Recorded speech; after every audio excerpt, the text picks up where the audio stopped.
Y aquí seguimos hablándoles de más invitados con muchísimas personalidades que poquito a poco pues van pasando por delante de nuestros micrófonos de esta casa de Radio Realejos, y aquellos que nos puedan seguir a través de internet en radiorealejos.com.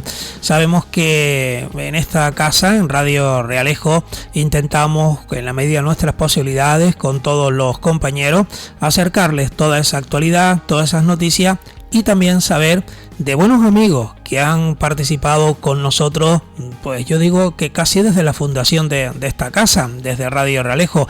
En innumerables oportunidades hemos contado con el invitado que yo ahora voy a presentar en distintas facetas, y siempre uno pues digamos se siente contento y orgulloso porque ha vivido durante muchas facetas al lado de nuestro invitado. Hablamos de Isidoro Sánchez García, ingeniero de montes, escritor, conferenciante, diputado en su día del Parlamento Europeo. Tiene un currículum impresionante, pero yo creo que definiéndolo como un hombre del Valle de la Orotava, un hombre del norte, pues un hombre que tiene muchas aficiones, el deporte también. Por eso decía que hemos estado muy unidos a sus diferentes facetas en los diferentes programas de aquí de esta casa. Y hoy queríamos llamarle porque él sigue escribiendo, él sigue haciendo cosas, y de eso queremos hablar. Isidoro Sánchez, un saludo, muy buenas, ¿qué tal estás? Muy buenas, muy buenas. Pues muy bien, José Manuel. La verdad que no tengo que quejarme a pesar de, bueno, del paso de los años que ahí están. Y bueno, ya vamos terminando la recta de los 70. Pero yo siempre le digo a Isidoro que de mente está muy bien, físicamente lo veo que camina perfecto, y siempre sigue siendo aquel Isidoro de siempre, amigo de sus amigos, y el hombre que siempre dice nunca no a nada, sino siempre está embarcado en muchos proyectos. Y además Isidoro, que tiene un currículum, vamos, impresionante, porque ha hecho, yo creo que de todo, Isidoro, en la vida, ¿no? Pues sí, la verdad que pensándolo bien, a veces algunos amigos me preguntan, pero tú ¿a qué te dedicas? Y yo cuando le cuento, o ¿a qué te has dedicado en tu vida? Y cuando se lo digo, bueno, no me lo creen, porque claro, yo como me he organizado desde chiquito, yo que nací en la Orotava, que me casé en el puerto, que me vine a vivir al puerto donde resido en este momento, pues claro, no entienden el que yo haya sido ingeniero de monte, que haya sido presidente y directivo, jugador de baloncesto, jugador de fútbol, dirigente del Orotava, dirigente del Tenerife, dirigente del Martiane, etcétera, etcétera. Entonces, claro, la gente que no me conoce a lo largo de mi vida, pues claro, se sorprende, y para mí es muy grato que efectivamente pues se sorprendan de por ese actividad tan diversa que yo he realizado a lo largo de mi vida, que bueno, ahí está, eso de caminar bien, se te pasó, José Manuel, porque yo desde el año 2011 he marcado un antes y un después, ¿no? Que fue cuando la operación dichosa de la columna vertebral, por un problema que tuve, pero bueno, ahí estamos, la verdad que seguimos caminando tranquilamente, subimos de vez en cuando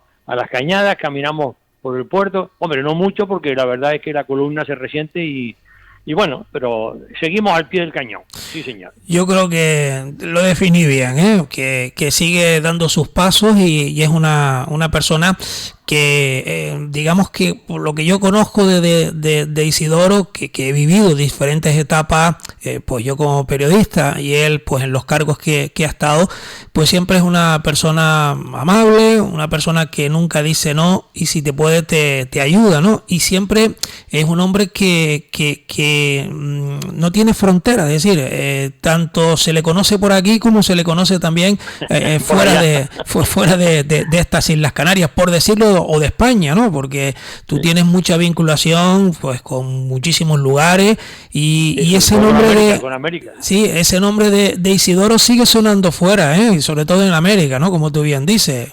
Sí, sorprendentemente, sí, me ha llevado sorpresa muy agradable, y de hecho estoy terminando, yo diría que el penúltimo libro, que se titula Encuentro con lo ajeno, que hace una referencia a mis relaciones con América, fundamentalmente a ese encuentro que yo tuve desde el año 74, pues con gente con gente, sobre todo emigrantes canarios a las Américas, y también con los nativos, con los indígenas de algunos países, como puede ser Venezuela, o como puede ser Ecuador, como puede ser Perú.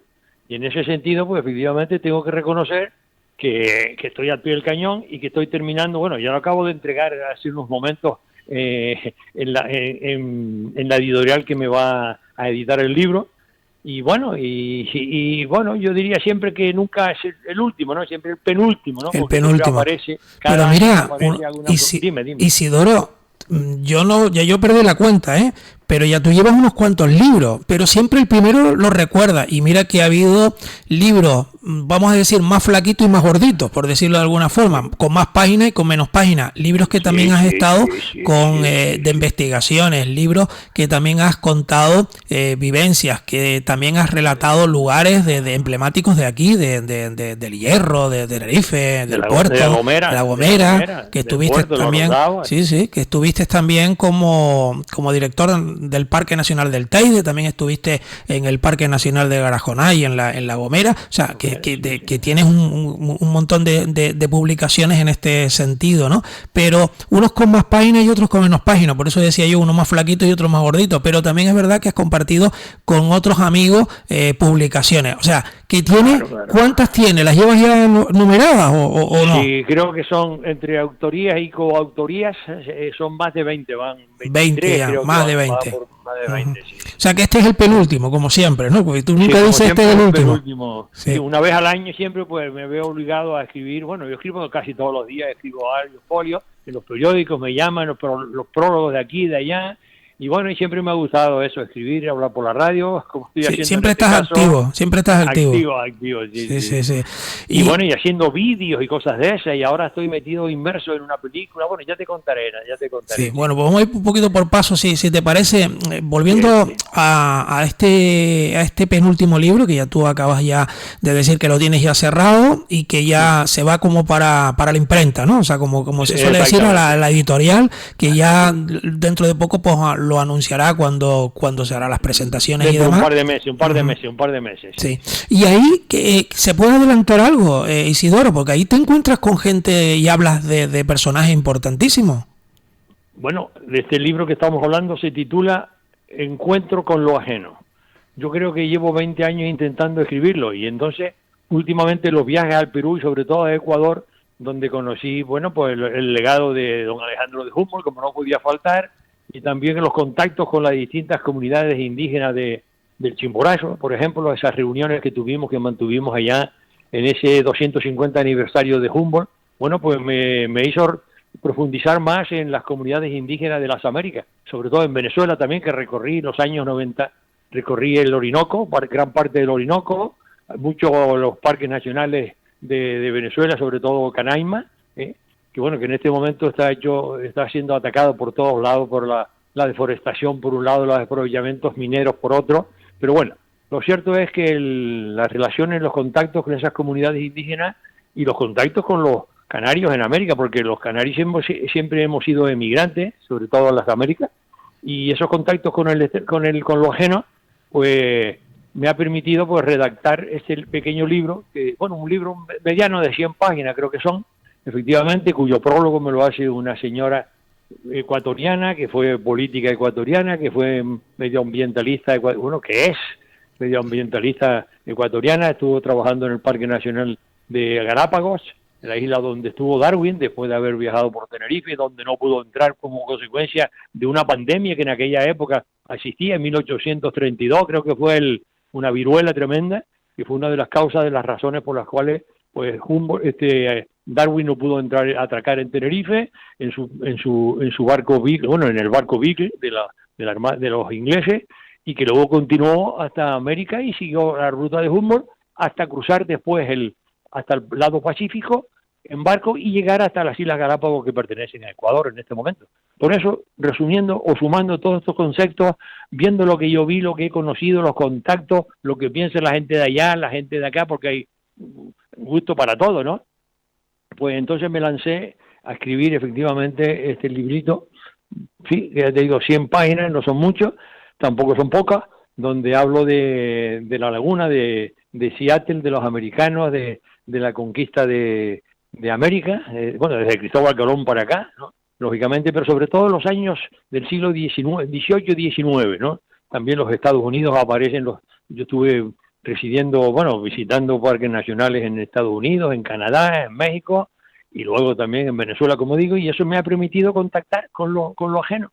Y eso me ha llevado a escribir este libro, que bueno, es una cosa muy simple, pero que ya me lo ha prologado, como digo, esta señora, Lucía Burneo, y el epílogo me lo ha hecho un conocido nuestro, un amigo nuestro hispano-peruano, Manuel Méndez, que ha viajado mucho que nació en América, obviamente, que vive en Madrid en este momento, y que es compañero también de trabajo junto con Juan Carlos, que es un cubano que emigró, bueno, que se vino de origen orotavense, su familia era de la Orotava, y luego se marchó a Estados Unidos y ahí está residiendo. Pues todas esas cosas, esas vivencias que uno ha tenido a lo largo de estos años, los últimos años sobre todo, después que me jubilé, pues me ha permitido pues conocer efectivamente la naturaleza de estos países maravillosos, la existencia de estas etnias, sobre todo en Venezuela, que conocí bastante, y en Ecuador, algo también de Perú, pero sobre todo en Ecuador y en Venezuela.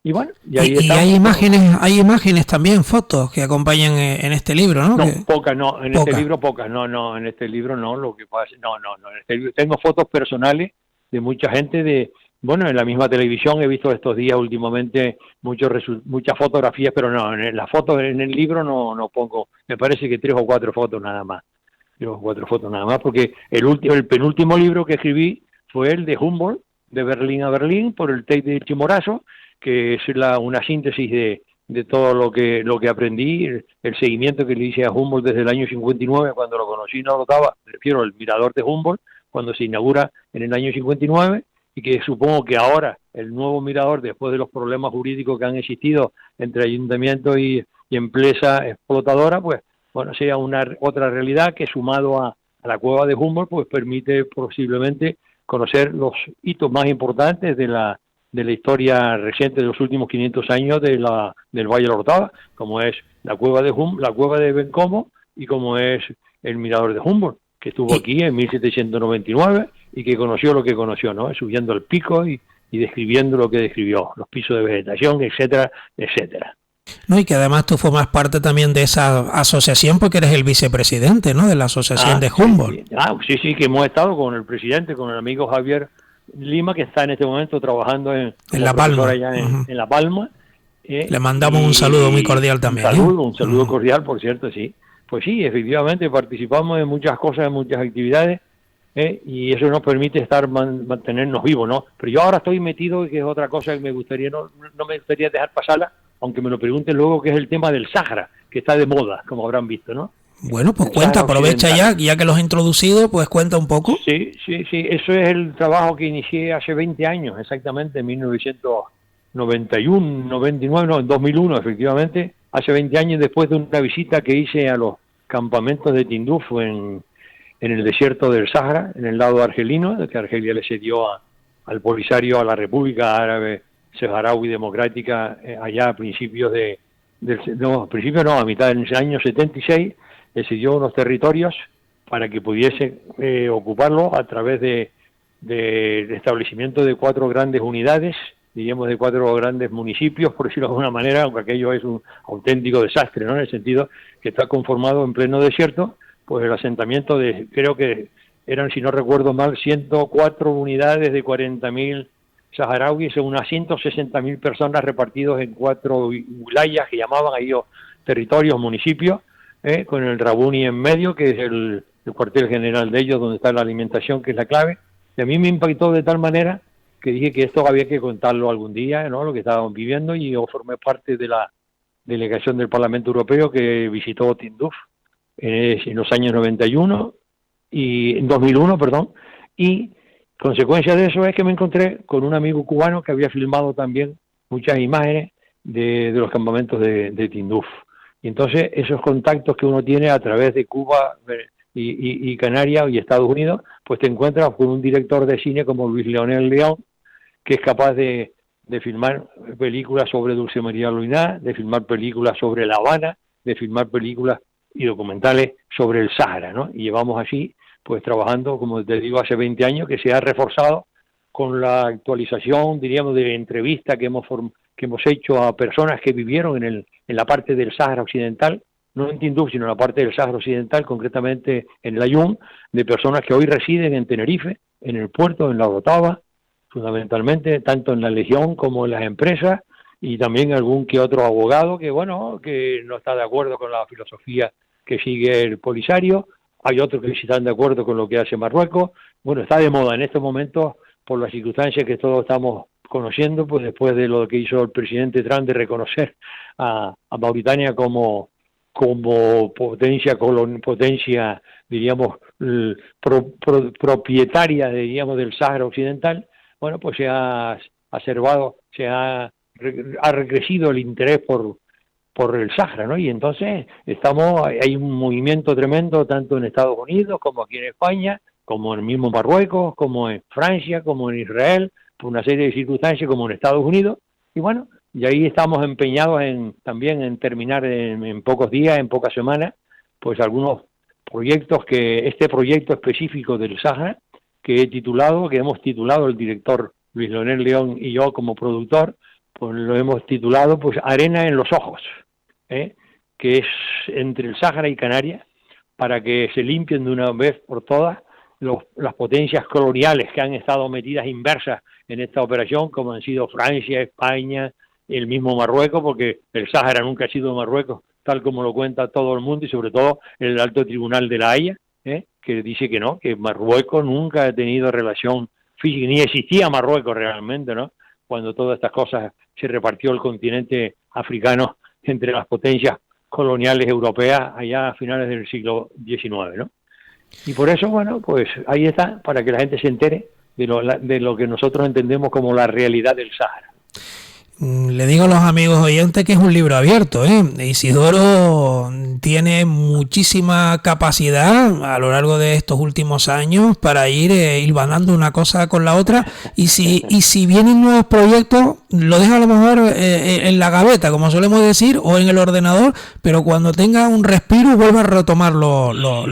Sí. En la gaveta, claro. Me gusta lo de la gaveta, ¿sí? Porque es una cosa que el amigo Salazar hizo en su gaveta económica relacionada con el diario de avisos, si no recuerdo mal, y es un término, muy canario, una palabra que me gusta mucho, sí, canario, como la gaveta, ahí está, gaveta con V, la sí. Gaveta con V, que sirve para guardar efectivamente esas ideas que uno tiene y que cada vez, bueno, por ejemplo, hoy acabo de escribir, supongo que lo publicarán estos días en la prensa, mi recuerdo del 23F. Fíjate. El año 1979. Hace 40 años exactamente que yo fui concejal de la Orotava y teníamos nosotros pleno al día siguiente, el día 24, y el día 23F, que fue un lunes. ¿Cómo lo viviste tú ese día? ¿Cómo lo viviste? Ya lo leerás en el artículo, pero lo vivimos de una manera muy preocupante, obviamente, ¿no? Al tratarse de lo que se trataba. Sí, una noche larga. Sí, pero sobre todo yo empecé por la tarde. Mi mujer había ido con los chicos a Santa Cruz, a la piscina del Náutico, para terminar una competición de natación que hacía el Martianes junto con los equipos de Tenerife, con el Náutico, con el Teide, etcétera.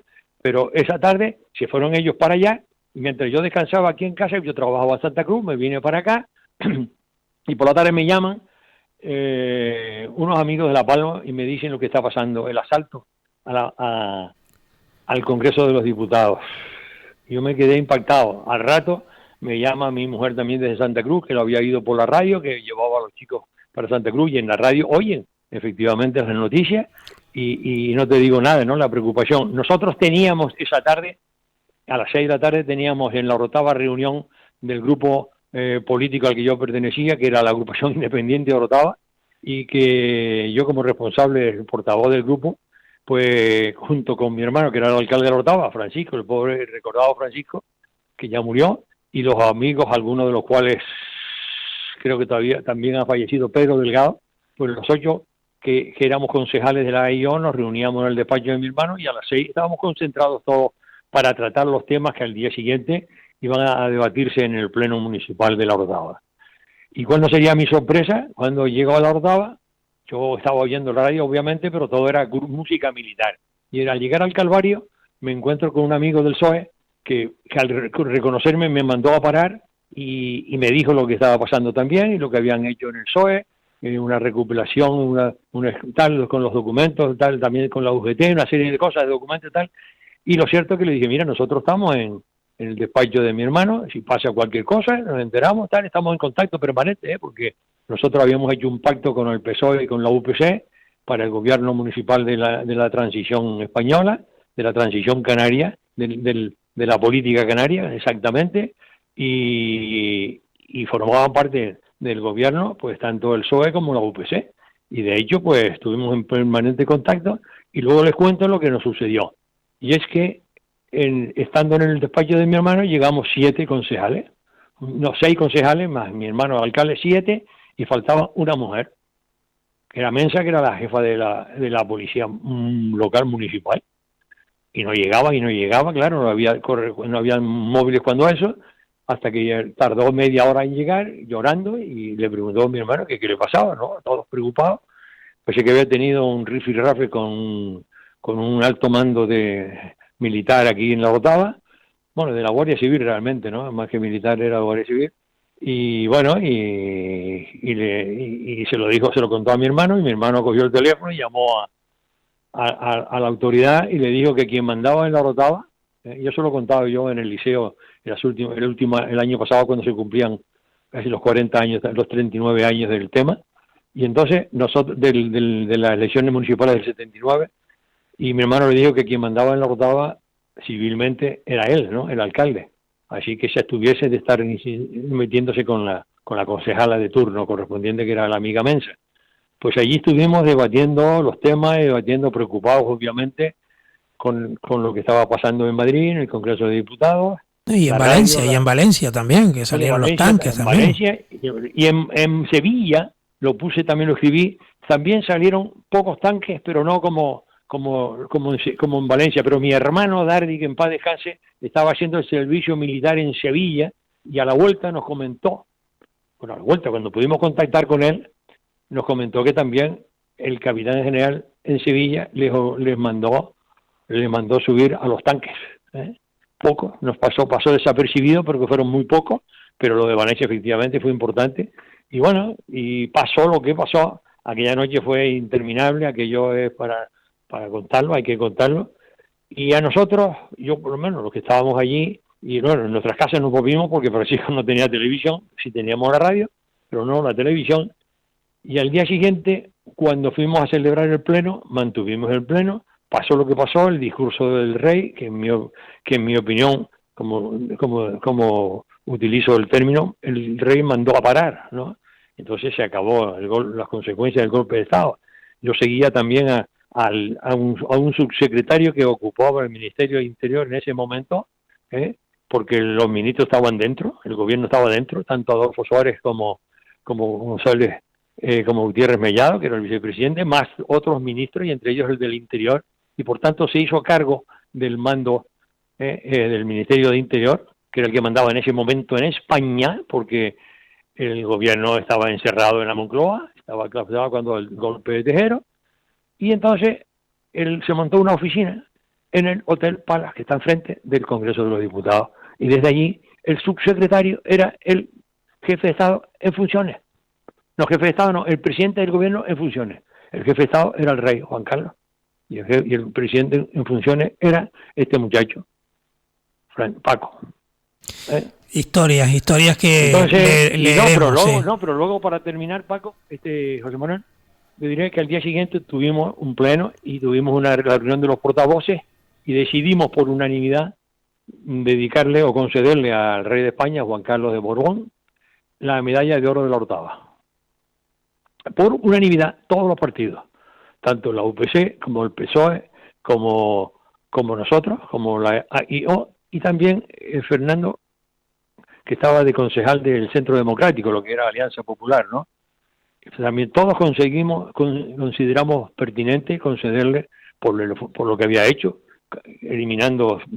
mandando a parar el asalto, no mandando a parar el golpe de Estado. Pues el rey, entendíamos todos los partidos que se merecía ese reconocimiento. Pero nos pasó una cosa muy curiosa, y es que, a pesar de la unanimidad, cuando cuando las autoridades, cuando el secretario del Ayuntamiento de Orotava llama a la Casa Real, parece que ponen pegas,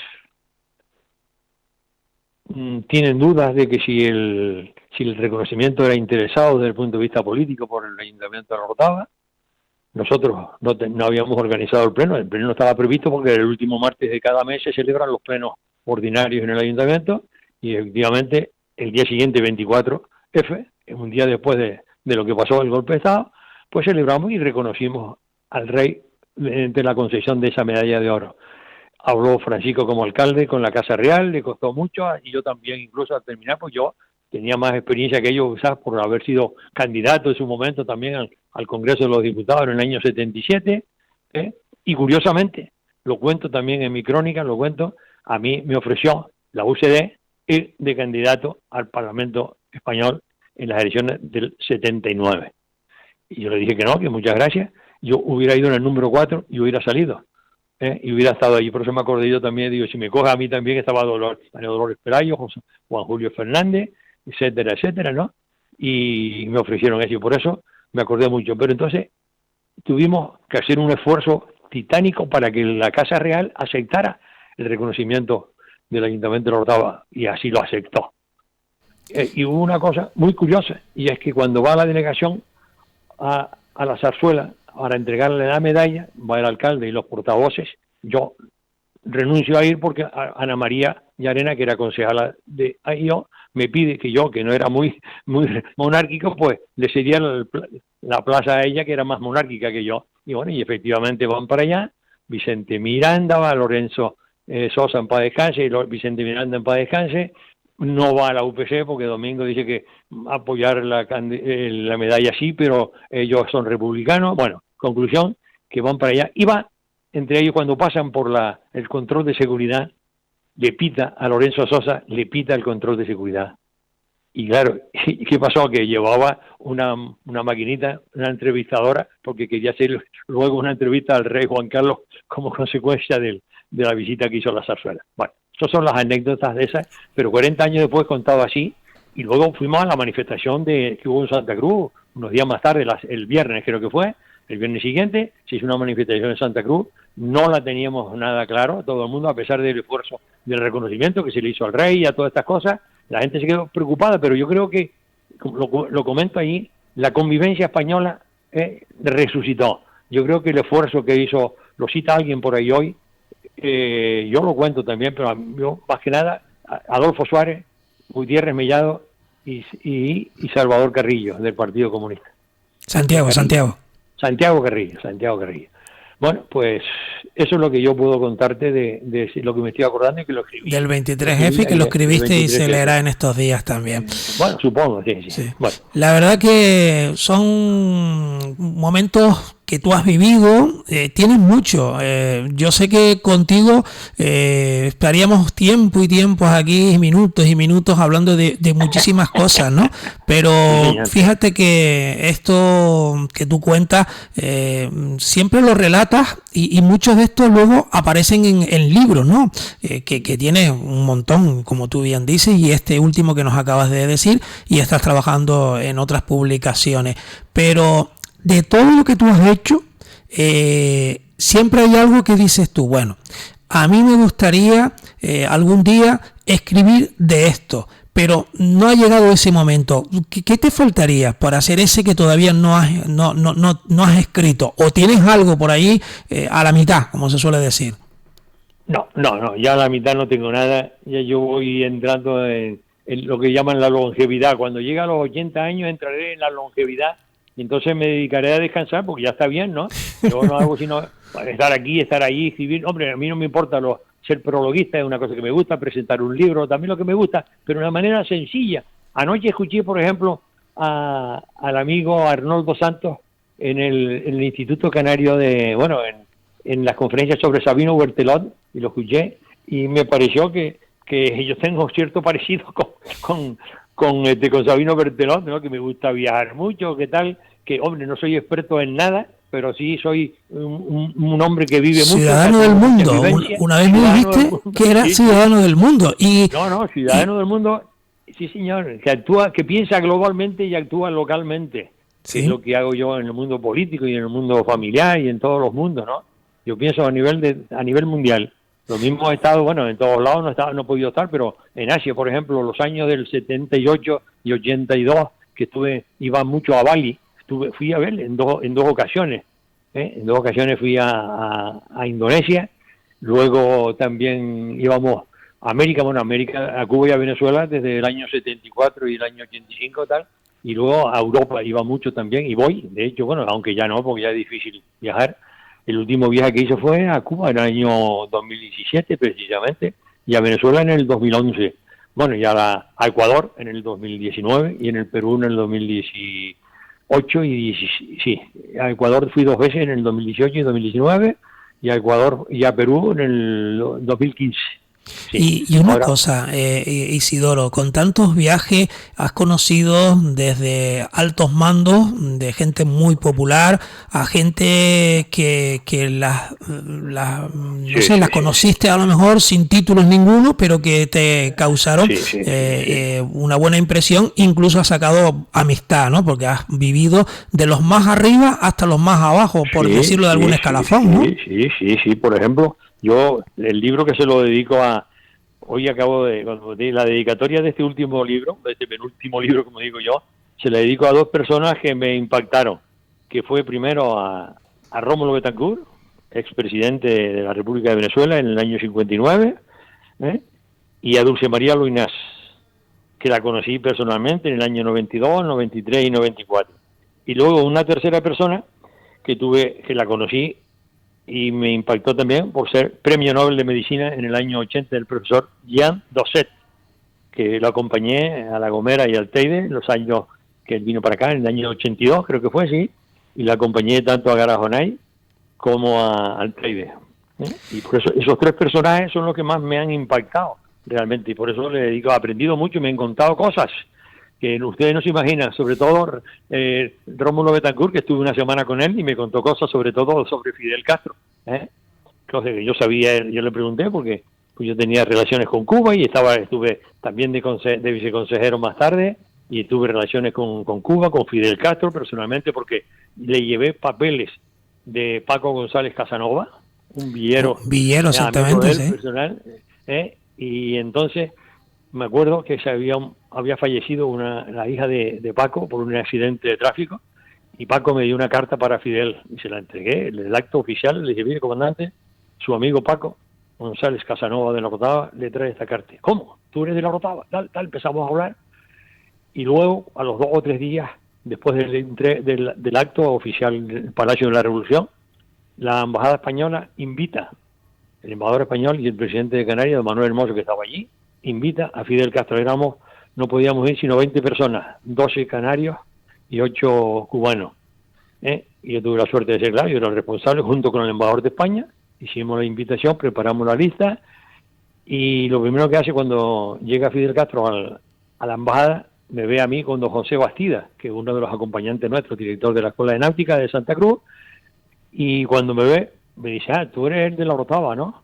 No sabía mi nombre, pero sabía que era el de la Orotava, ¿no? Porque yo había estado unos días antes entregándole el sobre a él de parte de Paco Casanova. A mí me impactó también, lo que pasa es que era un hombre carismático, lo que pasa es que lo que hizo, pues, tiene sus pros y sus contras, como todo en la vida, ¿no? Pero quiero decir que es otro personaje también que he seguido. Y que luego llegó su hermano a la villa de la Orotava en un acto también que vino, pues no me acuerdo, en los 80 y algo vino. Sí, también, bueno, para entregarle precisamente el reconocimiento del gobierno cubano al amigo Paco González Casanova, en el que yo asistí porque me invitó Paco, obviamente en el Liceo Taoro, y estuvo aquí en el Puerto de la Cruz también. Raúl, Ramón, ¿no? Castro. No, Ramón. Ramón. Y por te dije Raúl, es Ramón, ¿no? No, Raúl, mayor que Fidel, era mayor que Fidel. Sí. Sí, era igualito que Fidel. Sí.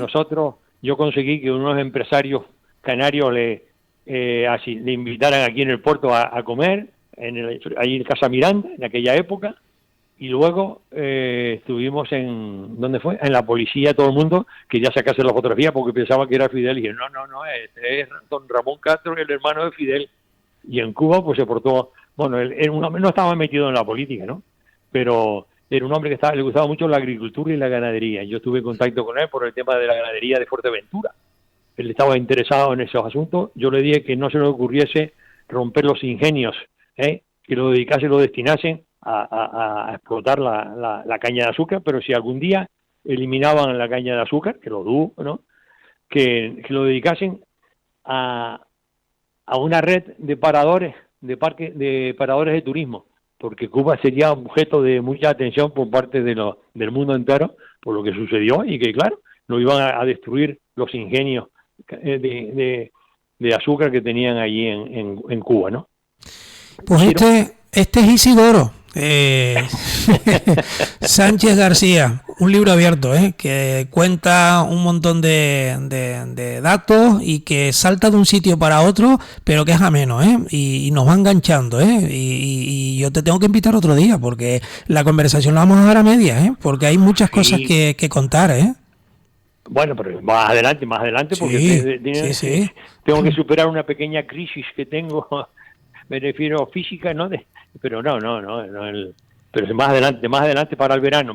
Después que presentemos el libro del encuentro con lo ajeno, lo dejaremos para el verano, y así aprovechamos también que el amigo Javi Lima vendrá de vacaciones para Tenerife y podrá estar aquí en Los Realejos, estará presente, y podemos alternar contigo, pues contando sus impresiones sobre La Palma, que verás que también escribe mucho en la prensa y escribe también en Facebook, escribe muchas cosas, muchas fotografías. Él no pierde el tiempo. Como buen profesor, como buen humboldtiano, él está integrando, uniendo muchas cosas, ¿no? Y si te voy a poner ya en la despedida, pero si tuviéramos que definir a Isidoro Sánchez, o tú te tendrías que definir con alguna palabra, con alguna frase, con algún titular, ¿cómo te autodefinirías tú? Porque nacías en la Orotava, eres un hombre de este Valle de Orotava, has estado pues permanentemente en contacto con todos los rincones del archipiélago canario, con Península, con América especialmente, pero has recorrido el mundo, como dices tú, sueles hablar mucho allá donde te llaman, en conferencias, en medios de comunicación, has escrito muchas cosas, pero si tú tuvieras que definirte, no sé, alguna frase, alguna palabra, ¿cómo lo dirías a los amigos oyentes para terminar el diálogo del día de hoy aquí en la radio? Nunca te habían hecho, amor, esta pregunta así en vivo y en directo. No, sí me lo habían hecho, pero de esa manera tan clara, tan directa, no. Es que nos une una buena amistad. Luego ya me tirarás de las orejas cuando cuelgue. No, en absoluto. No, yo lo que me considero, lo dije en la televisión en la primera campaña que hizo el Parlamento Europeo, yo me considero un hombre campechano, y en segundo lugar, un hombre de espíritu abierto. Pues yo creo que lo resume, la verdad que sí.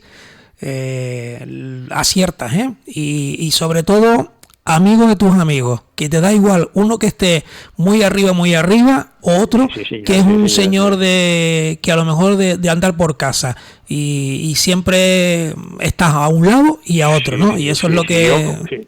Sí, como yo le decía, me preguntaban por eso, y yo le decía, sí, lo mismo he dormido en una ocasión en el Hotel Bahía del Luque, y también he dormido en la cueva de Guajara, o sea que...